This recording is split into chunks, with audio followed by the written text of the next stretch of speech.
ఈరోజు నెల్లూరు పట్టణంలో శ్రీహరి నగర్లోని 4వ వీధిలో డాక్టర్ దాసరి ప్రసాద్ గారు మనకందరికీ మిత్రుడు. ఈ జిల్లాలో న్యాయవాది వృత్తిలో కొనసాగుతూ అనేక రకమైనటువంటి రాజకీయ, సామాజిక, ఆర్థిక పరమైనటువంటి అంశాల్లో వారు సమయం ఉన్నప్పుడల్లా వారి సేవలను అందిస్తూ ఉన్నారు. అయితే ఈ మధ్యకాలంలో ఆయన వారి మిత్ర బృందమైనటువంటి మేమందరం చాలాసార్లు ఆయన చర్చించారు. ఏదో ఒక వేదికను ప్రారంభించి ఆ వేదిక ద్వారా ఈ జిల్లాలో ఉన్నటువంటి ప్రజలు హెల్ప్ ది నీడీ అనేటువంటి ఒక కాన్సెప్ట్ తోటి ప్రజల్లోకి వెళ్తే బాగుంటుంది, మనకు ఒక వేదిక ఉండాలన్నటువంటి ఒక ఆలోచన చేశారు. చేసినప్పుడు మేమందరం కూడా వారికి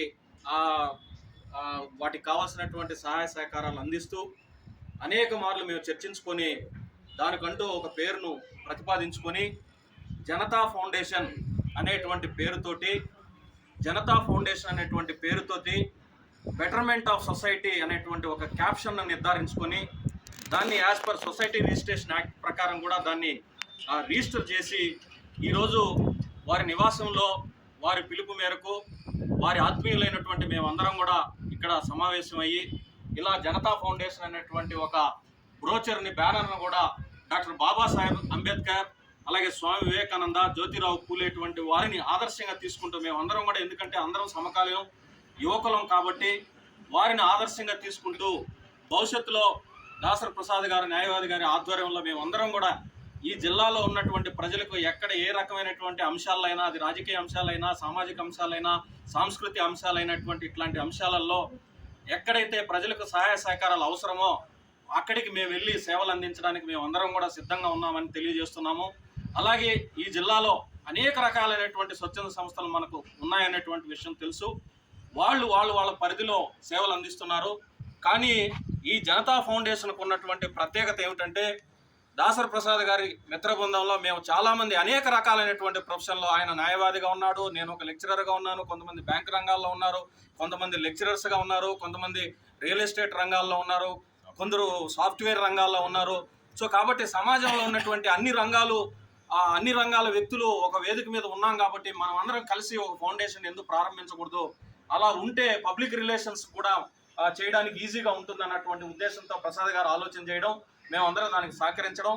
తప్పకుండా ఈ జనతా ఫౌండేషన్ ఆధ్వర్యంలో ఈ జిల్లాలో విస్తృతమైనటువంటి సేవలు భవిష్యత్తులో ఏ రకమైనటువంటి అవసరమైనా సరే, స్వతహాగా ఆయన న్యాయవాది కాబట్టి ప్రజలకు, సామాన్య మధ్యతరగతి ప్రజలకు ఉచిత న్యాయ సేవలు అందించడానికి కూడా, అలాగే ఎవరైనా విద్యను అభ్యసించడానికి, పేదరికం అడ్డుగా ఉండి విద్యను అభ్యసించడానికి ఎవరైనా ఇబ్బంది పడుతుంటే కూడా వాళ్ళకు విద్యను అందించేటువంటి, మెరుగైనటువంటి విద్యను అందించడానికి మేమందరం సహకరిస్తామని, అలాగే భవిష్యత్తులో ప్రజలను రాజకీయ, ఆర్థిక పరమైనటువంటి విషయాలలో చైతన్యపరిచి సమాజాన్ని సంఘటితంగా చేసేదానికి మేమందరం కృషి చేస్తామని చెప్పి, అలాగే ఈరోజు మమ్మల్ని అందరినీ ఈ జనతా ఫౌండేషన్ అనేటువంటి వేదికలో మమ్మల్ని కూడా భాగస్వామ్యం చేసినందుకు గాను దాసరి ప్రసాద్ గారికి వారికి ధన్యవాదాలు తెలియజేస్తూ, భవిష్యత్తులో ఇక మీదట రాబోయేటువంటి రోజుల్లో జనతా ఫౌండేషన్ జిల్లాలో ఒక విస్తృతమైనటువంటి వేదికగా తయారు చేసి ప్రజలకు ఈ వేదిక చాలా ఉపయోగపడుతుంది అనేటువంటి విధంగా, ప్రజలు మెప్పు పొందే విధంగా మేమందరం పనిచేస్తామని తెలియజేస్తూ మీకు అందరికీ ధన్యవాదాలు. ఈ యొక్క కార్యక్రమాన్ని చేపట్టడం జరిగింది. రాబోయే ఒక దృక్పథం ఉన్న తర్వాత చాలా కాలం నుంచి ఏదో ఒక ట్రస్ట్, ఫౌండేషన్ కింద మనం చేస్తే ఇంకా బాగుంటుంది.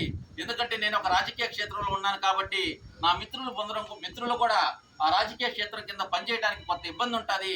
ఇక్కడ ఉండే మిత్రులందరూ వివిధ రాజకీయ పార్టీలకి, వివిధ ప్రొఫెషన్లో స్థిరపడిన వాళ్ళు కాబట్టి మేమంతా ఆలోచించి నాకు అత్యంతమైన ఆత్మీయ మిత్రులతో కొంతకాలం చర్చించిన తర్వాత మేము ఈ యొక్క నిర్ణయానికి తీసుకోవడం జరిగింది.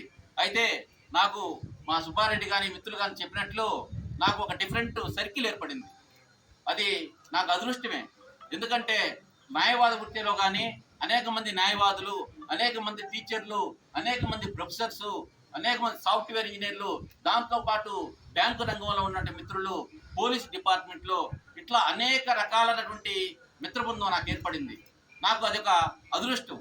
ఈ మిత్రబృందం ద్వారా ఎంతో కొంత సొసైటీకి. అందరికీ నమస్కారం.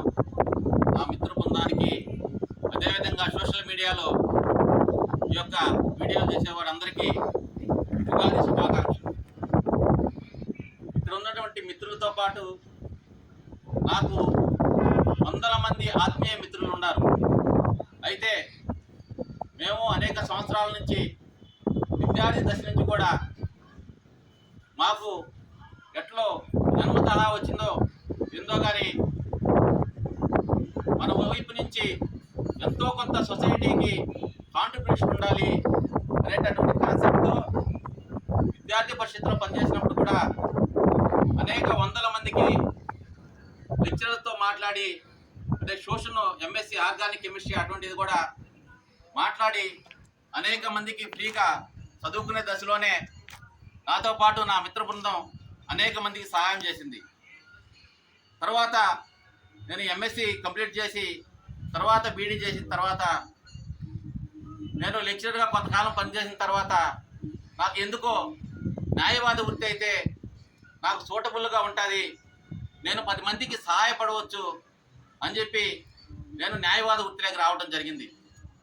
న్యాయవాద వృత్తిలోకి వచ్చిన తర్వాత నేను అనేక మందికి నా మిత్ర బృందంతో పాటు అనేక సేవా కార్యక్రమాలు ఇండివిజువల్గా ఏ బ్యానర్ కింద కాకుండా చేస్తూ వచ్చాం.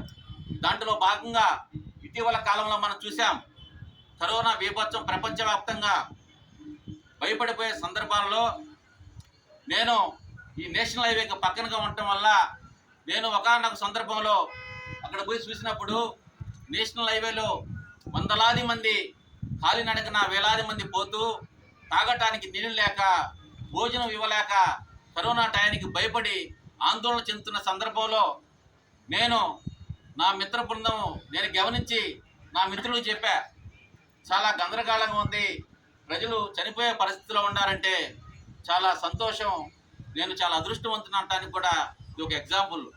అనేక మంది మిత్రులు నాతో పాటు నేను చెప్పంగానే బ్యాంక్ ఎంప్లాయీస్ అయితేమి, నాకు కూడా విదయ మిత్ర బృందం అయితేమి, నా మిత్రులందరూ కూడా ఎక్కడున్న చాలామంది ఒక 2-3 ఆ యొక్క కార్యక్రమంలో పాల్గొన్న తర్వాత చనిపోయారు.